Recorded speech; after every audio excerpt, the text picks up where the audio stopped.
A rainha parecia estar muito feliz. Nem questionou o sumiço da sua daminha, coisa estranha nesse momento, porque ela ultimamente estava no estrupício, brigava por tudo com todos. Mas ninguém tocou no assunto da tempestade, da chuva, do rio cheio. Se esqueceram. E Bettina também não falou nada. Calada estava, calada ela continuou. Ficou observando e aí estendeu a mão com as maçãs para a rainha. E esta pegou as maçãs, pegou uma, deu uma mordida e ficou segurando a outra na outra mão, que com certeza iria comer também. O rapaz cavalariço desceu rápido as escadas e fez sinal para que o barqueiro viesse e o levasse para o outro lado do rio, onde a carruagem os aguardava. Como que, por encanto, não havia mais lamas, nem sinal da tempestade. Aquilo parecia que tinha sido um pesadelo, um sonho ruim. Tudo ficou esquecido. O dia anterior foi apagado da mente deles. Só que de Bettina não. A rainha atravessou o rio com sua dama no barco. O barqueiro estava calado e ele recebeu a paga pela travessia e foi ficar lá no seu posto. A carruagem partiu levando seus passageiros e, quem sabe, talvez alguém que ainda nem existia, mas que viria a existir. Penelei, ao chegar no castelo, perguntou à rainha se ela sabia, por acaso, o nome daquele rapaz, o cavalariço. A rainha disse que não sabia e nem queria saber. Ele não tinha importância nenhuma para elas, e nem para o reino inteiro. A dama achou tão estranha a resposta dada pela rainha, mas se calou. É que ela achou que havia notado um jeito estranho com que o rapaz olhava para a rainha. Ele tinha um olhar de apaixonado. Ela até que se fizera... Penelei até que se fizera notar para o rapaz, porque ela era solteira, jovem, mas ele nem a viu. Parece que só tinha olhos para a Alteza. E com certeza, se isso fosse só desconfiança, tudo bem, mas se não fosse, aquilo estava errado. O rei estava fora. Mas a resposta dada pela rainha foi uma pá de cal nos pensamentos maldosos e pecaminosos da menina. Ela pensou que estava vendo coisas onde não tinha, talvez por ciúme, por não ter a coragem de ter se revelado ao rapaz e ele ia ter notado.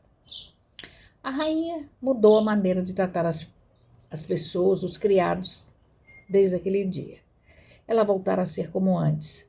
Era educada, gentil, muito prestativa. Tinha dia que até água no poço ela ia retirar com um balde na corda, coisa que só as serviçais faziam. Demorou um pouco, mas o rei voltou para casa. E Bettina, a rainha, fez todos os rituais, primeiro para testar e depois foram esses que a rainha foi incumbida de fazer. O rei achou estranho, mas reza nunca é demais. A rainha fazia todas as rezas sibilinas para depois ir ao quarto dos aposentos reais do rei.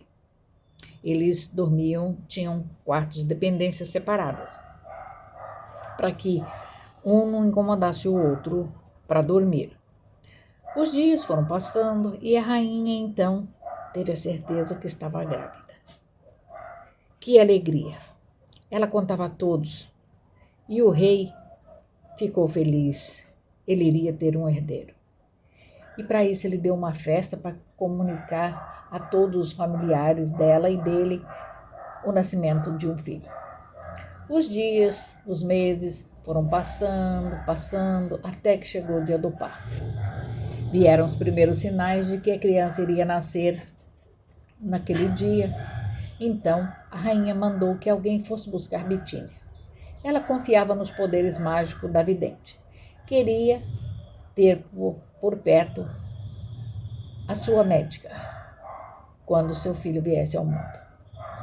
O mensageiro montou no cavalo e partiu. Era muito longe a cabana de Betina do castelo. Havia já levado quase metade do dia para ele chegar lá e voltar. Quando Betina apeou da garupa do mensageiro do cavalariço, uma das crianças já havia nascido nas mãos de Penilei. Era uma criança pequenina, miúda. Tinha nas costas uma grande mancha escura, desde o ombro direito até as nádegas esquerda. Era como se uma faixa preta estivesse colada nas costas da criança e tinha pelinhos como de um gato. Penilei ficou horrorizada. Pegou um cobertor e enrolou a criança bem depressa para que a mãe não visse.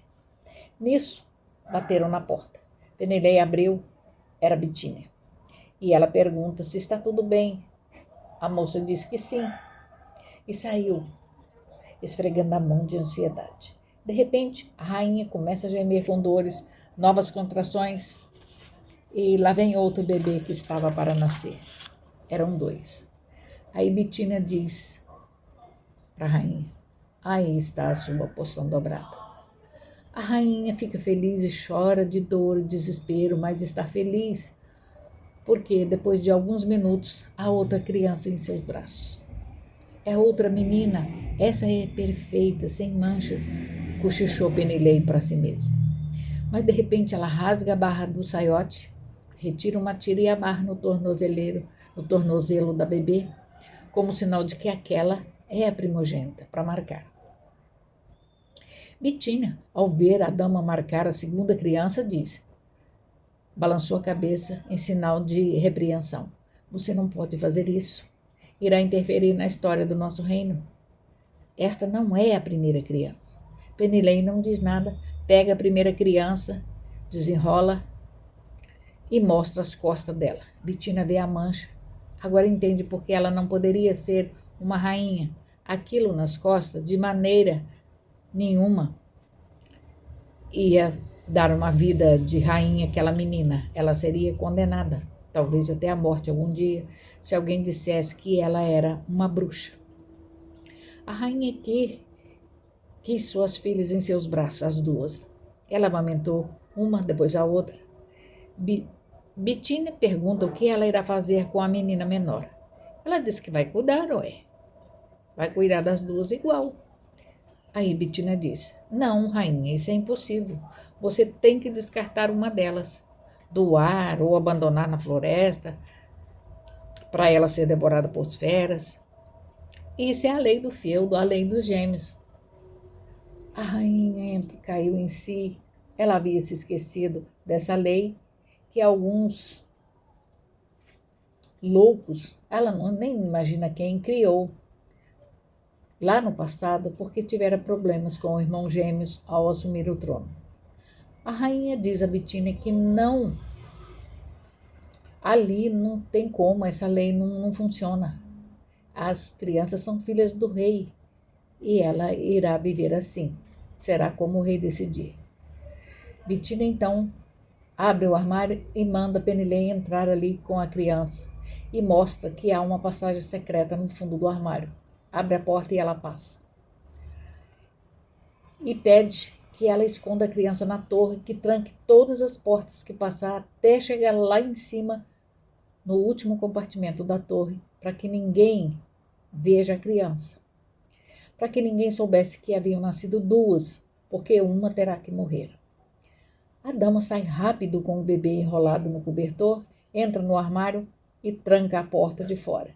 Pois vai tateando na penumbra pelo corredor.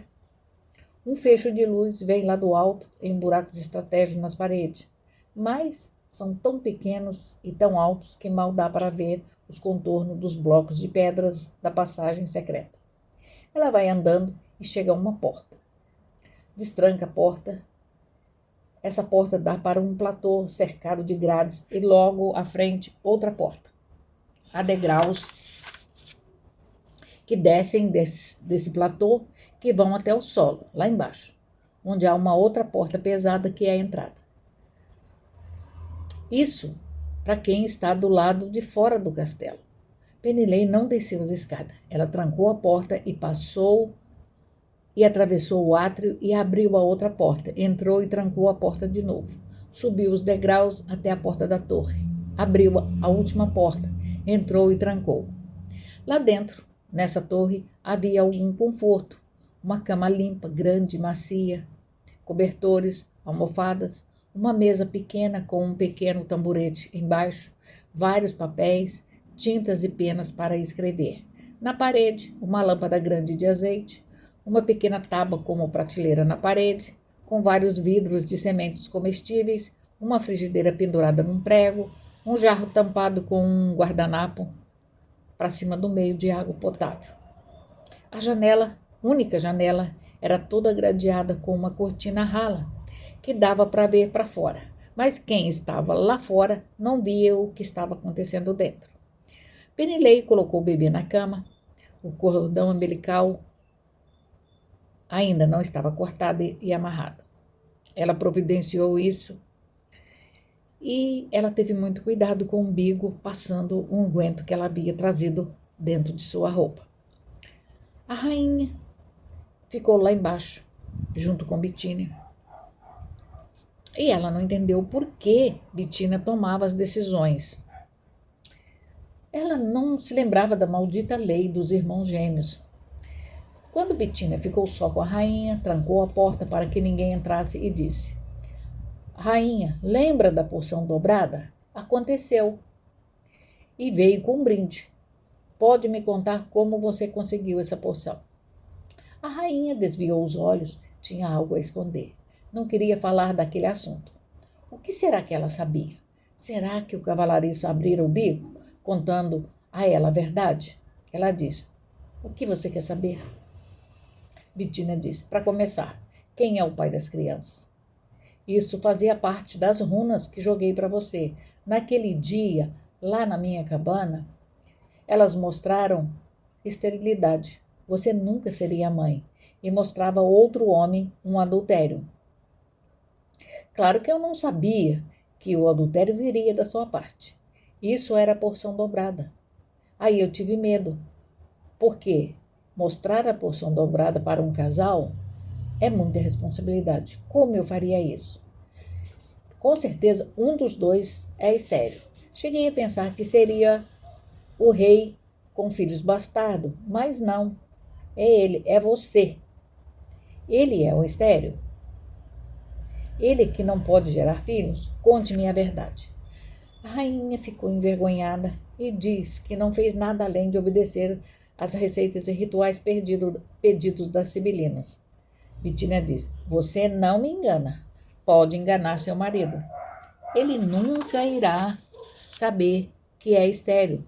Eu não falarei, você também não. Mas em troca você irá deixar a criança gêmea viver. Penilei ficará com ela na torre. Se alguém descobrir isso, dirão que ela é filha de Penilei. A rainha diz: Mas isso irá atrapalhar o futuro casamento da moça. Ela é muito jovem, precisa ter uma casa, um marido, uma família. Bitínia diz: Ela terá tudo isso um dia, se quiser. Não será a criança que irá causar empecilhos. Você vai interferir nessa lei maluca e ajudar seu marido a tirar essa lei dos estatutos do reino? Porque as pessoas que têm filhos gêmeos não os descartam. Eles mantêm e continuam a cuidar dos seus filhos, achando que estão enganando o rei. Então, para que essa lei? Só que para o rei que tiver gêmeos, a coisa muda. Ele terá que executá-la como cumpridor de leis. Você vai fazer o rei te prometer que a lei será banida. Aproveite uma data festiva, um acontecimento em que o rei esteja feliz, até bêbado, e faça ele anular essa lei. Não pode ser agora, porque ele pode desconfiar por causa do nascimento da menina. Vai que ele, por acaso, descobre a criança na torre. Aí Bitínia diz: Eu nem quero saber quem é o pai das crianças, mas se você não fizer o que eu estou te pedindo, aí eu vou querer saber. E você saberá o quanto é pesado. E eu tenho meios de chegar até a esta situação e descobrir a verdade. E aí eu vou contar toda a verdade para o rei e para todo mundo. A rainha sabia que Bitínia era capaz de fazer o que quisesse, ainda mais que as crianças foram concebidas na cama de Bitínia, na cabana dela, naquele dia que choveu muito, do lado de cá do rio, e o barqueiro não estava lá para transportá-la para o outro lado. Aí Bitínia pergunta para ela: que nome dará às crianças? As filhas é competência sempre da mãe, e os meninos é do pai. A rainha diz: uma será Liz e a outra será Beth. Será o meu nome, Lisbeth. As pessoas não sabem meu nome de batismo, só me chamam de rainha, mas esse é o meu nome que minha mãe me deu, era o nome dela e também o nome da minha avó, que passa de geração a geração.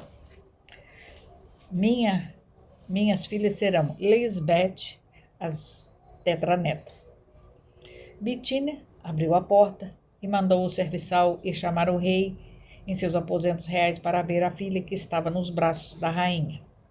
O rei entrou e foi direto ao leito, sorrindo. Estava feliz ao olhar aquela trouxinha nos braços da sua esposa.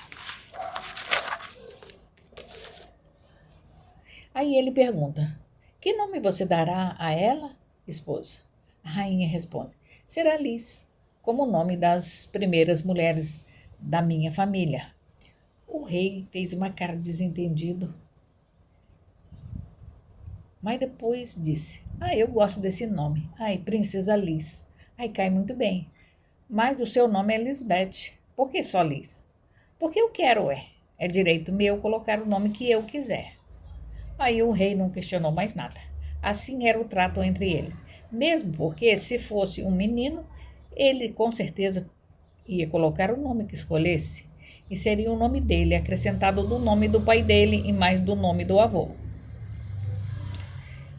E assim, todos os dias, Penilei trazia Beth para mamar na rainha, mas antes ela trancava todas as portas que passavam. As mamadeiras preparadas com a princesa Liz eram divididas com a irmã, e assim elas cresciam saudáveis e felizes. Sempre que podia, elas eram alimentadas perto uma da outra, para que não cobrasse depois de maiores a presença delas juntas. Assim que Beth começou a comer sólidos, ela foi aos poucos sendo afastada dos seios da rainha. Lisbeth achou melhor a menina não ter lembrança da maternidade. Havia pensado melhor, teria que separar as duas. Então Penilei começou a ser chamada de mãe da criança. Ela não interferiu nisso. Se deixou ser mãe sem ser. Aos poucos, as meninas foram ficando separadas. Algumas noites quentes de verão, Penilei levava sua filhinha para passear no Jardim das Rosas, no labirinto de cipreste. Ela tinha que usar uma capa de capuz para que, se por acaso fosse vista por alguém, ela se passasse pela princesa Liz. Claro que a criança não entendia o porquê da capa, mas obedecia a Penilei e fazia tudo o que era pedido sem questionar. Um dia, ela perguntou à mãe Penny onde estava a menininha que ela viu um dia, faz muito tempo, quando ela era bem pequena. Aí Penilei disse que era a filha doente da rainha, Lisbeth, que a menina tinha uma doença que os médicos não sabiam o que era, por isso vivia afastada de todos, principalmente de outras crianças, porque poderia ser contagiosa a doença dela. E o mesmo foi inventado para Alice quando ela, de repente, se lembrou de alguma coisa, de alguma criança, ali nas dependências do quarto da rainha. As meninas aceitaram o que lhes era imposto, mas, claro que ficavam curiosas. E o tempo foi passando, elas crescendo e se tornando mais espertas. Queriam viver fora das paredes de onde viviam presas. Às vezes saíam raramente do castelo e sempre as pessoas pensavam que era uma só, a filha que Lisbeth tinha. De vez em quando, Bitínia vinha ao castelo e questionava o seu pedido que havia feito a rainha do tal Lei dos Gêmeos. A rainha dizia que ainda não tivera conversa com o rei, que ele estava para a batalha, que ele estava cansado, e assim foi passando. Mas Prometi queria ter uma conversa com o rei. Com certeza ela tinha medo que ele desconfiasse das meninas, da conversa dela, e quisesse saber quem era o pai da filha de Penilei e por que ela se mudara para a torre com a filha. Lá era um reduto dele. Era lá que ele se escondia das visitas indesejadas e levava alguma moça que ele escolhia entre os serviçais. Ele tinha receios, ela tinha receios das cobranças dele sobre as concessões que ele teve que fazer sem ser consultado, tipo, dormir sempre nos aposentos reais sozinho. A rainha é que ia até ele. Ele nunca podia vir aos aposentos dela por causa do bebê. Houveram noites que ele queria que ela fosse até lá e ela não foi, se desculpando e acusando a filha como pretexto. Isso o irritava demais.